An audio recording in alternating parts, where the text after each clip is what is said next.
monsieur, vous qui suivez Zena TV, bonjour. C'est un dispositif spécial que nous avons mis en place afin de vous faire vivre ce qui se passe actuellement du Congo-Brazzaville. Il est vrai qu'en ce moment, il est très difficile d'avoir le Congo. Nous avons essayé depuis ce matin par tous les moyens. Impossible de joindre les correspondants dans les différentes villes du Congo. Impossible aussi d'avoir même des citoyens normaux qui peuvent nous faire entendre ce qui se passe là-bas du côté de Brazzaville. Toujours est-il que nous ne cessons de déployer tous les moyens techniques afin de vous donner l'information à la source. Alors, en ce moment où nous parlons, il est quasiment midi, heure de Paris. Le bilan est assez mitigé. Les informations qui nous arrivent sont éparses et nous avons, mesdames, messieurs, essayé de voir par le biais du net. Impossible aussi pour les gens qui sont sur place de pouvoir se connecter.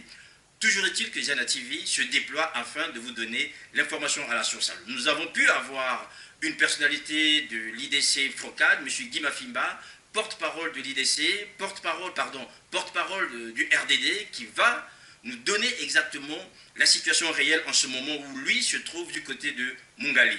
Guy Mafimba, bonjour. Alors, décrivez-nous la situation concrètement, comment les choses se passent en ce moment du côté de Mungali. Écoutez, la situation à Brazzaville, je vais vous parler plutôt de la partie, on va dire, du côté nord du Brazzaville. Hein. Allez-y. Plus précisément dans le quartier Mungali où j'ai été, je viens de quitter, et ce qui m'a scandalisé parce que nous avons demandé à nos partisans de se réunir dans un certain nombre de pistes pour converger à un endroit, on va dire que nous avons choisi, en dépit de l'interdiction en guerre arbitraire faite par les autorités.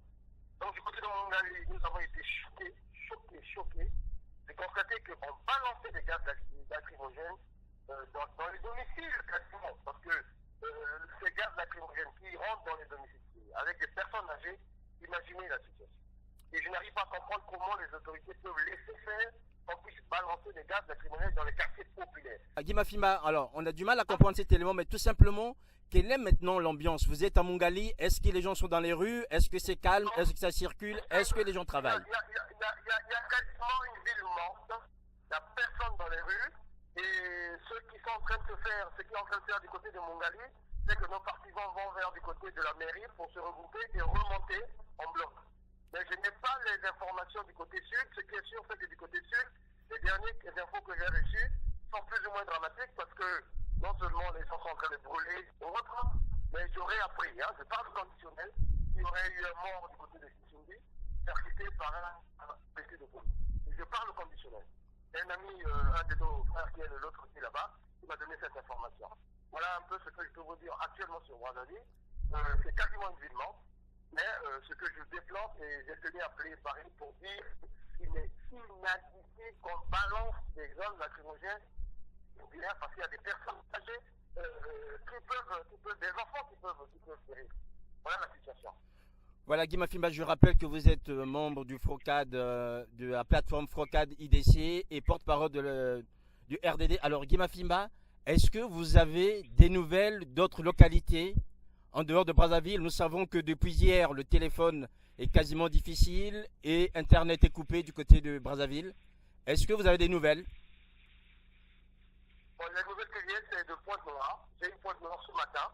Et ce que nous a décrit à Pointe-Noire, nos amis là-bas, c'est de dire que les gens étaient déjà dans la rue. Et malheureusement, parce que comme je continue à dire, ce projet qui n'est pas bon est socialement explosif. Les gens ont commencé à mettre des pneus au niveau de Pointe-Noire. Et malheureusement aussi, j'aurais appris à Pointe-Noire, on nous a fait comprendre que du côté du fond de Piquet, il y aurait eu 2 morts. Je parle toujours au conditionnel. Mais en gros, c'est pour vous montrer que partout dans la République, les informations du commandant et autres font savoir que